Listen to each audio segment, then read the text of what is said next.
Welcome to worship this morning. Today, we conclude our Processing the Pandemic series with a look at gratitude and how it can heal us even in the midst of difficult times. We begin today's worship with a time of reflection. You are invited to center yourself where you are as I guide you in a time of focused gratitude. You might want to close your eyes as you reflect, or simply sit comfortably as you do your reflection. What is something you experience through your senses for which you are grateful? A taste, a smell, a sight, a sound, or a touch?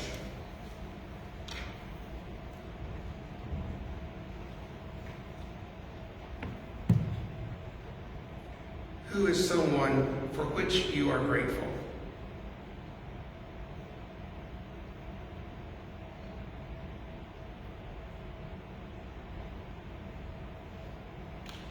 What is something in creation for which you are grateful? An animal, an aspect of nature like fall leaves, the beach, or something else?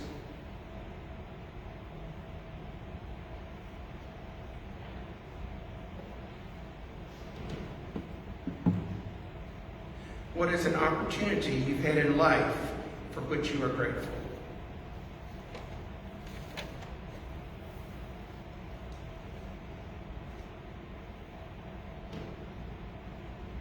What is something about your life of faith for which you are grateful?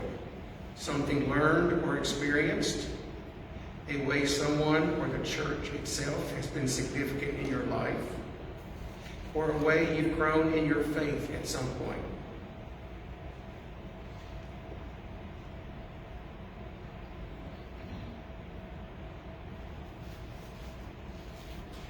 May our gratitude for these things and others lead us into worship today as grateful people.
Good morning.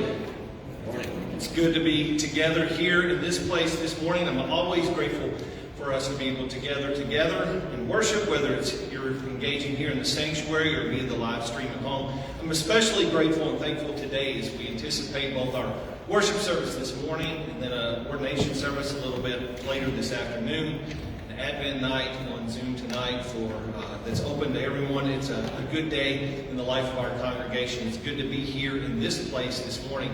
There are several things going on within the life of our congregation, so the announcement time will be just a little bit longer this morning as we make sure you're aware of those things, both as we head into the Advent season and also some other things going on. One of the very first things I want to invite you to is in the email that went out this last week. We will be able to return to an in-person worship service here in the sanctuary for Christmas Eve this year. Last year we gathered out on the front steps for a brief service and had a pre-recorded service. For those who are comfortable attending, we'll have a time of worship here in the sanctuary this year. One of the things the worship committee wanted to do is we've heard feedback from different folks is consider whether we return to our traditional time of 11 or whether we consider another time as well. We sent out this last week a link to an online form. Some of you have used that already to express your preferences and time for that. If you didn't, we need your feedback by the end of worship today. So if you've not yet given us feedback, but you would like to do so, in that pew rack right in front of you, there is a communication card. And if you'll pull that out, and there should be a pencil or a pen nearby. On the back of that, there's a place where you can write notes of the office, updates, that kind of thing. If you've not yet given your feedback and would like to do that this morning, please put your name on that. And here's what I need you to do. There are 4 options, and we are asking you to list your first, second, and third choices. Okay, so 4 options. First, second, and third choice. Those 4 options are 5 o'clock, 7 o'clock, 8 o'clock, or 11 o'clock. So if you would if you've not yet done so and would like to give your feedback, you can fill out that form. Just put your name, list your first, second, third choice. Please mark which is your first, second, and third. And again, those 4 choices are 5 o'clock, 7 o'clock, 8 o'clock, or 11 o'clock. And if you'll drop that in either offering box as you leave today, we'll make sure that gets counted in. We'll be publicizing that time this coming week in our keynote or newsletter that will go out, and we'll have all of the details about our Advent times. We realize no matter what time we set for Christmas Eve service, because we all have different traditions and different plans and things, that it might not be convenient or easy for everyone, but we did want to seek feedback for that. We appreciate your consideration with that. Also this morning, we've got a couple of folks who are going to share some more information with us about some things going on. Martha Harris is going to come and share a little bit about our White Christmas project.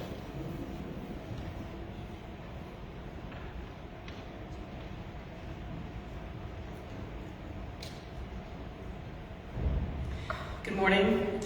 Some of you already discovered the White Christmas tags that are usually on the tree here are actually in the back hallway this morning. And we have quite a few of those left. If you would please read the announcement in the bulletin about White Christmas. I'm not going to read everything in there to you again today, but there's lots of information that I'd like you to pay attention to. If you're able and interested in participating in this ministry, where we provide gifts for children in need in the community for Christmas, if you would please either go online. The online is actually down at the moment so that they don't overlap with the tags that are out here, but I'll put that back up this afternoon. You can go online this afternoon or later, or take tag or tags this morning and select gifts that you'd like to purchase for children. And make sure if you select a tag this morning that you sign up on the sign-up sheet out there. As I said last week, if we run out of tags, there's always the option of taking more children. So don't be concerned when you look out there and say, it doesn't look like there are many left.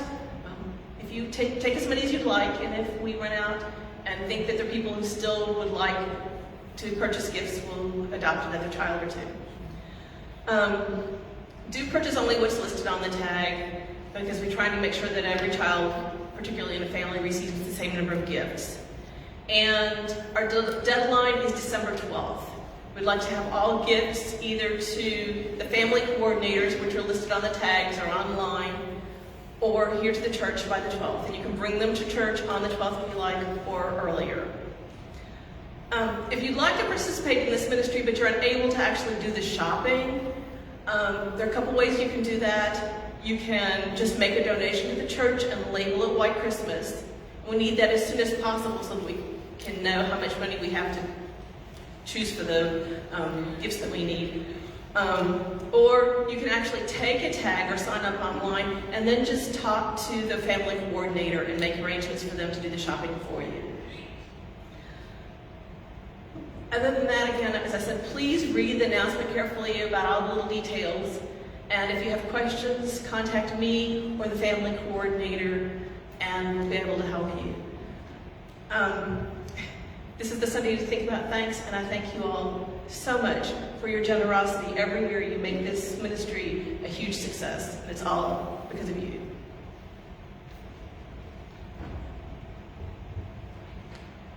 This time, Allison Fisher has some information to share about the project our kids and youth groups have been doing along with our Faith Formation Committee.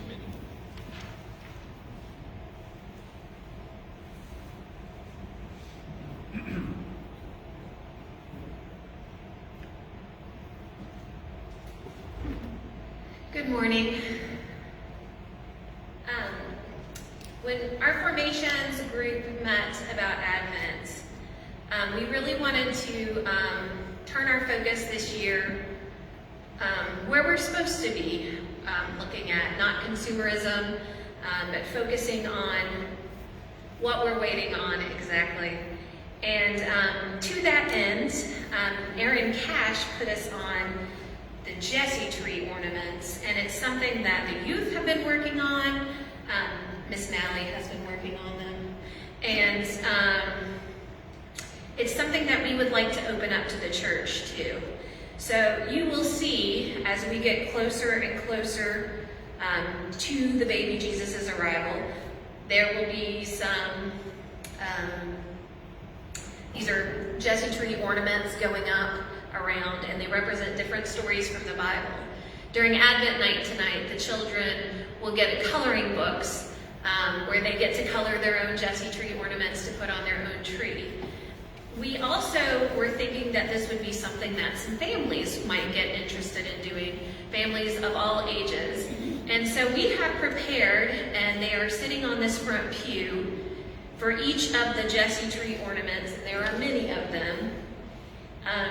There are instructions in here to create a felt ornament that we can put on a tree, and you can just stitch your family's name on the back of it, but I thought it would be really cool and something that we could have for years and years to come for the church.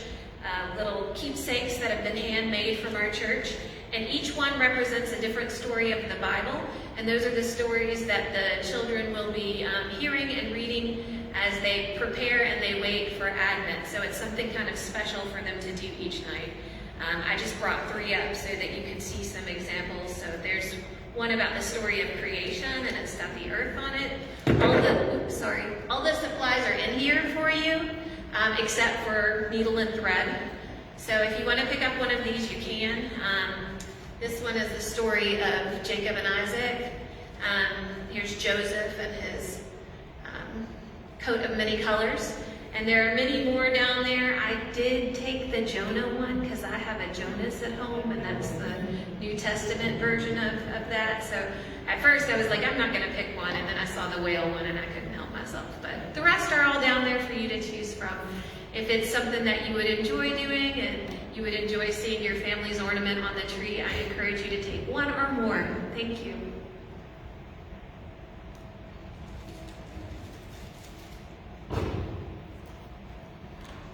You can find details about several things going on in the life of our congregation in your bulletin, and a link to that was posted earlier this morning for those watching online. A few more things we want to make sure you're aware of or call your attention to as well. You may have seen the news. We have hired a new accompanist that will begin on Sunday, December 5th, 2 weeks from today. Her name is Pam Bridges, and she and her family have been an active part of Central Christian Church in Lexington, and she'll be sharing her gifts with us starting on December 5th. We are grateful since Kelly Evans concluded her ministry with us this summer.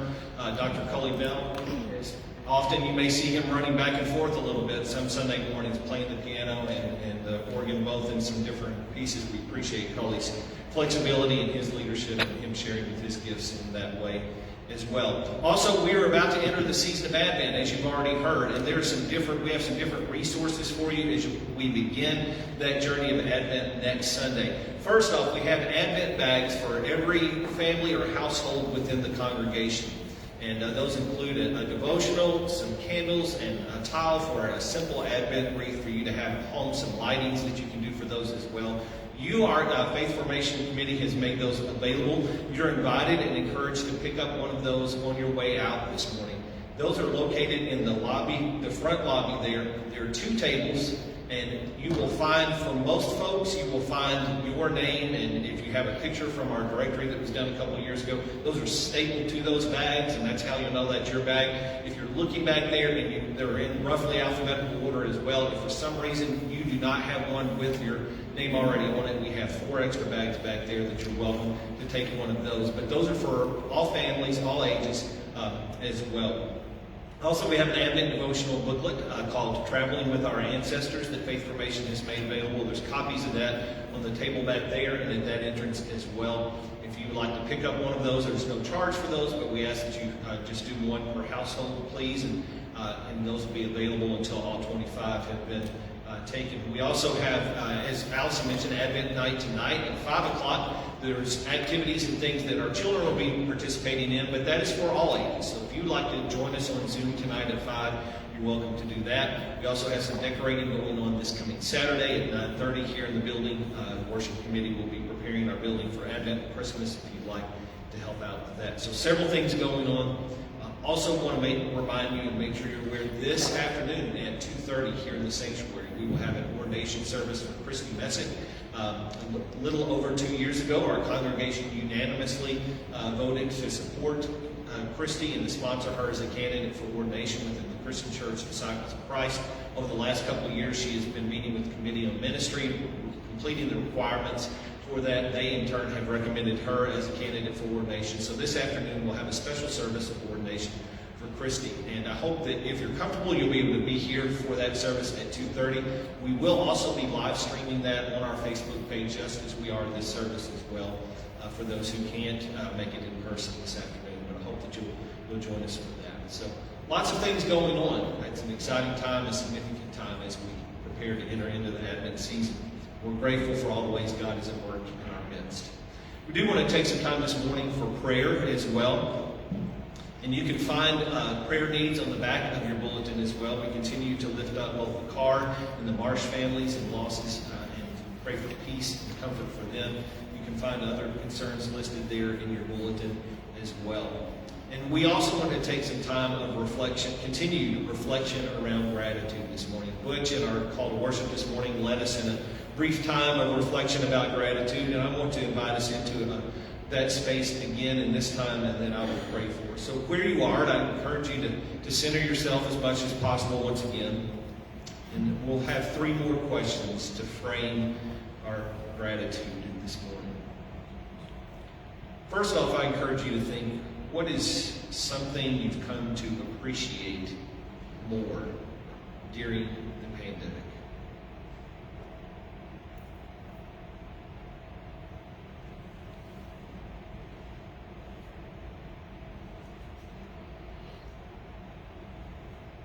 What is a gift, large or small, tangible or intangible, that you've received from someone else in the pandemic?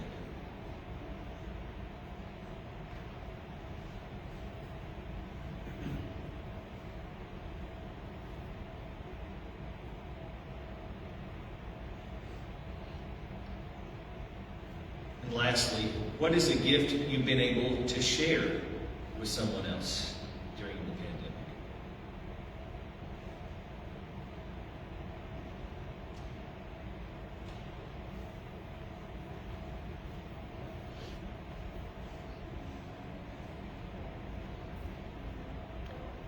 God who is giver of all good gifts. May you hear all we've named this morning in reflection. May this naming rise to you as gratitude. May it enlarge our hearts. May it deepen our compassion. May it connect us with others. May it compel us to share these gifts, to work for a world where others experience them, and to connect more deeply with others. Faithful God, for those who are already struggling during this holiday season due to loss, trauma, strained relationships, or other difficulties, bring peace. For those so overwhelmed by their lives or this world right now that gratitude seems understandably difficult to come by, God, give comfort. This past week has been one of many that has shown us yet again, God, that there is much that is broken in this world. Lives have been lost, people have struggled, needs have seemed great, and a more just and compassionate world at times seems elusive. May our gratitude always empower and equip us to journey more deeply into healing what is broken, and sustain us when that work is hard and when it calls us to change as well, because it almost always will. God, remind us that another kind of world is possible, that change can still happen, and that we need one another in this good and difficult work. Amen.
Our scripture reading today comes from the New Testament letter called 1 Thessalonians.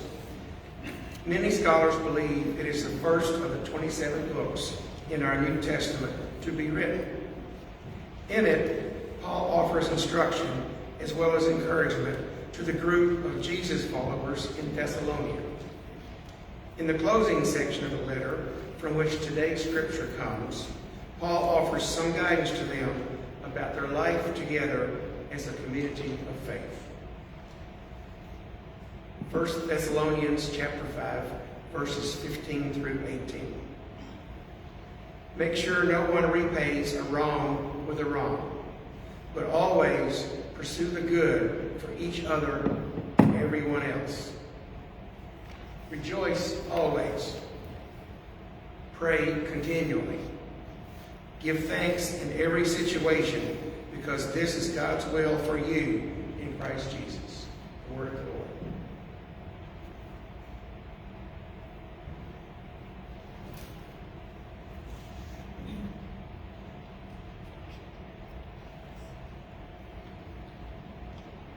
Today we conclude our Processing the Pandemic series with a look at gratitude. And we've already spent some time in worship today reflecting on aspects of gratitude in our lives right now. And maybe for some, in some ways, for some of us, maybe gratitude in the midst of a pandemic sounds a little tone deaf, given the toll the pandemic has taken on so many levels, in so many ways, and in so many lives. Maybe talking about gratitude in the midst of a pandemic seems a little like blindly or naively avoiding the difficult sides of life. And there's certainly a temptation for a shadow form of gratitude to be something shallow that leads to avoidance or is rooted in blindness to the wounds and the needs of others. And yet, I believe gratitude, true, deep, grounded gratitude, is essential during difficult times, including during the pandemic. Gratitude involves thankfulness for what we have, but goes even deeper than that as well. Gratitude connects us to other people and the stuff of this earth and our Creator.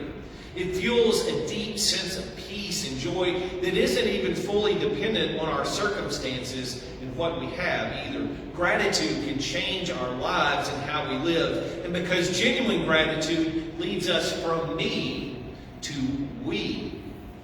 From just our personal lives and to connections and relationships with others. It can change our life together as well. Gratitude is centered around realizing that life itself is a gift. Gratitude gives us the eyes to see the countless gifts that make up our lives, and how we think about those gifts matters. Genuine gratitude is centered around gifts that are freely given with no expectations or obligations. In fact, gratitude and grace both come from the same root word. Grace is something we receive that wasn't earned and that comes with no strings attached. Gifts given in such a way can fill our hearts with gratitude, with thankfulness both for the gift and the source of the gift. And that emotion of gratitude can in turn change how we experience life and see the world. Genuine gratitude moves us to share those gifts, not out of some sense of obligation, but simply as a response to the gifts and all the goodness that we have received. We share and give not out of some sense of duty, but out of an enlarged heart that is overflowing with gratitude. And deep gratitude realizes that we didn't earn the gifts we've received and experienced and have. Gratitude realizes that, yes, we may have put in a ton of hard work as part of where we are in life, but we've also benefited from opportunities others have given, the support we've received from others, abilities and capabilities that allowed us to put in that work, and much, much more. Who we are, what we have, they are all gifts. All of life is a gift, and anything we pass on to others is really just passing along gifts we ourselves have received. Who we are and what we have and where we've reached in life are all gifts.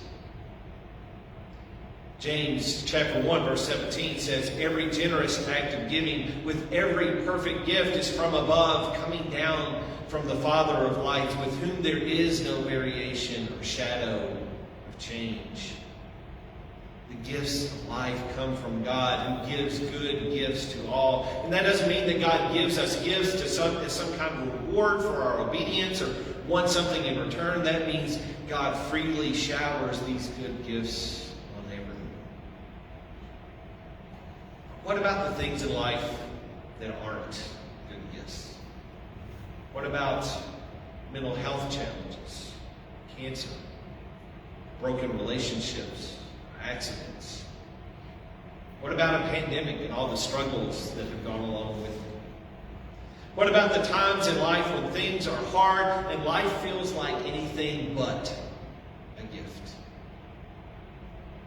These are a reality of life in this beautiful and at times brutal world. Many of these struggles and challenges don't come with an answer as to why we are facing them. And in our scripture that Butch read from 1 Thessalonians today, we hear these words: give thanks in every situation. But notice it doesn't say give thanks for every situation. Gratitude doesn't mean we give thanks for things that are evil or unjust or that involve disruption and suffering, whether in our own lives or someone else. In fact, gratitude should move us to work to change what we can in the world, to change the systems that might be hurting others, to meet needs in the world around us, wanting all to share in the good gifts of life. Gratitude doesn't eliminate the mystery of suffering in our lives. It doesn't gloss over the reality of hurt and loss and evil and tragedy and injustice in our world. Gratitude doesn't magically fix these things or make them go away. It doesn't pretend that we're not in a pandemic or that people aren't hurting or struggling on multiple levels. But it does remind us that all of these things are not the whole of the story or the end of it either. Gratitude reminds us that these things are not all there are to life or to this world. Gratitude reminds us that even in the midst of our hardest days and our deepest pain, there are still gifts in our lives, even if we struggle to see them at the time. Gratitude can also help us more fully realize the goodness in our lives in the here and now, the gifts that make up our lives in this world today, even when things are hard. Gratitude helps us love particular details of life, reminding us there's beauty and things to savor even when life is hard. Gratitude doesn't ignore the hard and challenging realities of life, but it can sustain us in the midst of it. One of my favorite authors, Frederick Buechner, writes, "Here's the world. Beautiful and terrible things will happen. Don't be afraid." Most of us don't have to look far to encounter terrible things. But friends, there is beauty too, even now. And gratitude gives us eyes to see that beauty, even now. Gratitude builds upon itself. The more we look for things for which to be grateful, the more we may find that we're able to see those gifts. Gratitude often generates more gratitude. And gratitude isn't just a personal thing either. The author Diana Butler Bass points out that gratitude always comes with a preposition. We are grateful for something, grateful to someone, grateful with others. Gratitude connects us with others, and genuine gratitude for the gifts that are given to me always leads to we, taking me outside of just myself and my own life, helping me see all the ways that I'm connected to others, all the ways that who I am and what I have are the result of the support and gifts and presence and sacrifice of others. None of us are self-made people. When we genuinely realize that all we have, all we are, and even life itself is a gift, our hearts are warmed and expanded with gratitude. And with that gratitude leads us to want to share those gifts with others, to ensure that others have the same gifts we do. So instead of fearfully protecting what is mine, I instead remember that it is all God's. that gifts are meant to be shared. Instead of feeling the need to hoard what I have or who I am, or feeling threatened by others, I realize that with God, the giver of good gifts, there is enough, that I can operate out of abundance, knowing that I follow the same Jesus who somehow fed 5,000 with what started with a single boxed lunch, some fish and bread. Gratitude leads us to share of what we have, to make space at the table for others, literally and figuratively. You may have heard the Thanksgiving story of Wanda Ditch and Jamal Hinton. Back in 2016, Jamal was a student in high school when he received a text message from Wanda inviting him to Thanksgiving dinner. Now, the message was a mistake. Wanda was trying to contact her grandson, who had changed his number, the number Jamal now had. So Wanda and Jamal quickly figured out the mix-up, but Jamal asked if he could still come to the dinner regardless, and to which Wanda's response was, "Of course you can. That's what grandmas do. Feed anyone." That was back in 2016. And this year, Wanda and Jamal will be found around the same Thanksgiving table for the 6th straight year. I can't help but think it was Wanda's own compassion and generosity and, yes, gratitude that led her to make space at the table for another, to share out of the gifts she herself had been given. And their gratitude of the shared Thanksgiving table hasn't been untouched by the hard realities of life either.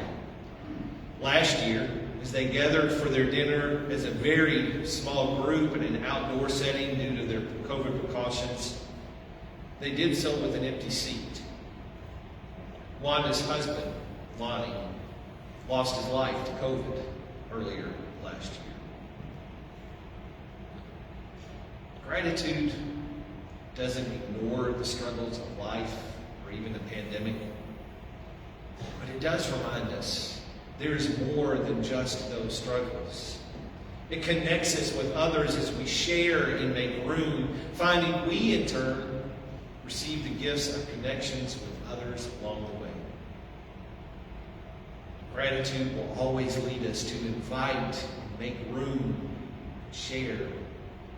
If we're closed off or isolated or we hoard what we have, it's not gratitude at work, or perhaps more greed or fear. These pandemic times have been challenging ones, but they're also an opportunity to change who we will be and how we will live going forward. And gratitude, personal gratitude, communal gratitude can help us along the road of transformation and change, not just in our own lives, but in our communities and in our world. We paused twice today in the service to reflect on gratitude in our lives. We all could probably stand to do that a bit more often as well. And we might even want to consider more questions surrounding gratitude, like what has come out of some of the challenges I've faced for which I can be grateful, even if I still wish I hadn't ever had to face that challenge to begin with. Or how has gratitude connected me to others? Or what is something in my life that has been changed by being grateful? May we seek to let deep gratitude take root in our lives, connecting us more deeply to God and to others, and to the gifts in our lives and our world. May gratitude lead us to deeper connection and greater generosity. May gratitude lead us to live lives concerned about the needs of others and repairing what is broken in our world. Gratitude might be one of the things that can help heal our pandemic world. We sit at a table of gifts, and we pass gifts on to others. This is what God's kingdom made real looks like, friends. So may we, with grateful hearts, and through God working through us, commit ourselves anew to making that a reality.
Four centuries have passed since 1620, when the Pilgrims left Plymouth, England, to flee religious persecution and to create a better, more free society. The Jewish writer Ken Shep asks in his poem, America's Table, are we there yet? A better, more free society? We know the answer. We pursue justice, but we still have a long way to go.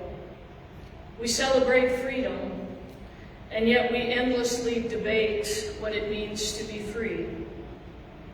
Our Thanksgiving table is brimming with abundance, but not everyone receives a fair portion. Progress can be slow as we propose and protest and argue and advocate. We must pursue our dreams while helping others and advance our convictions while respecting others. And we must prepare our children to help redeem this world evermore. So let the welcome of this communion table this morning prepare us for the holiness of Thanksgiving, where all are welcome at the table. When Jesus gathered with his friends, he took the bread and he broke it, and then he gave it to them, saying, "This is my body, given for you."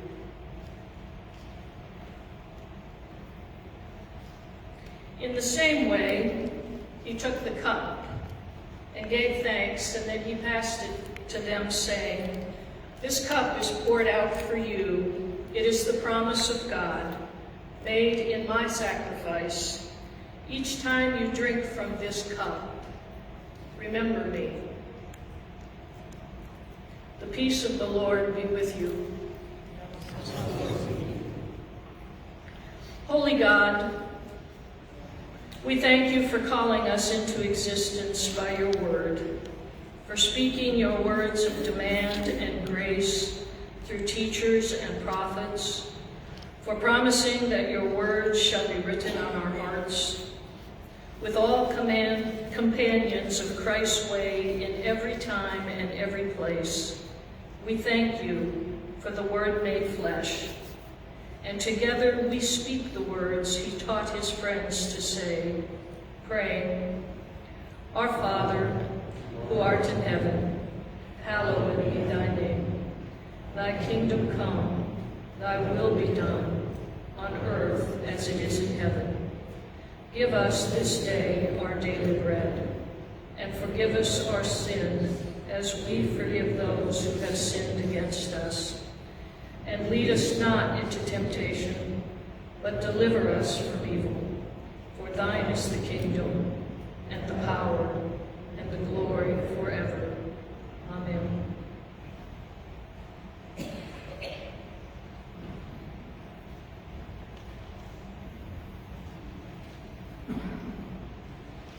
As we prepare to leave worship this morning, I want to invite you to hopefully perhaps make 2 different stops on your way out. If you would like to participate in the White Christmas program and pick up tags for those, and you haven't already, remember those are in the hall to my right through that door there.